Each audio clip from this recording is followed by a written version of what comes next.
Gusto nyo ba na yung inyong halaman na golden pothos o money plant ay maging giant o lumapad ang kanyang dahon na sabi nga ng iba kung tawagin ay giant golden pothos? Ay ganito ang inyong gagawin.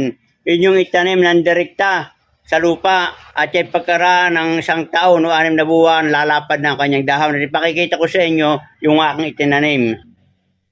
Yan ito mga kabayan. Yung itinanim ko na golden pothos na nakadirekta sa lupa. Kita ninyo ang lalapad ng kanyang mga dahon. At ito kung hindi pa nyo aakatin at yung pababayaanan ay mas lalo pang lalapad at lalaki ito. Yan. Hanggang puno. Yan.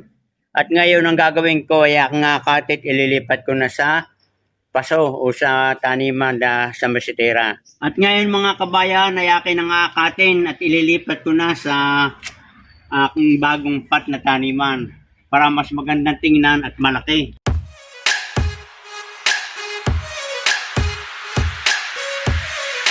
At tinan nyo mga kabayan, napakalaki ng pagkakaiba kasi dito sa kanyang mother plant.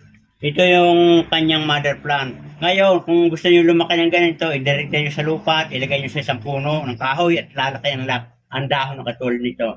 At ngayon mga kabayan, ay akin ang itatanim para mas magandang tingnan, malaki-laki yung kanyang dahon. Ang tawag na ngayon dito ay the giant golden pothos. Yan. At ito ilalagyan ko ng kahoy na makakabagan niya.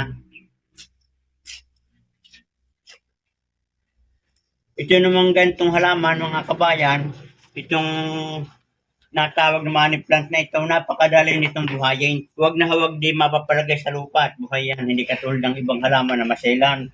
Hindi ito namimili ng mga soil potting mix, kaya napakaganda itong alagaan, napakadaling buhayin.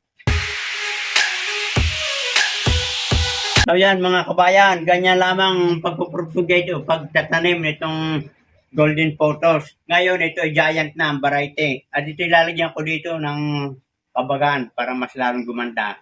Yan, sana ay nagustuhan ninyo at naway kayo nalugod sa binahagi kong ito. Magandang araw mga kabayan.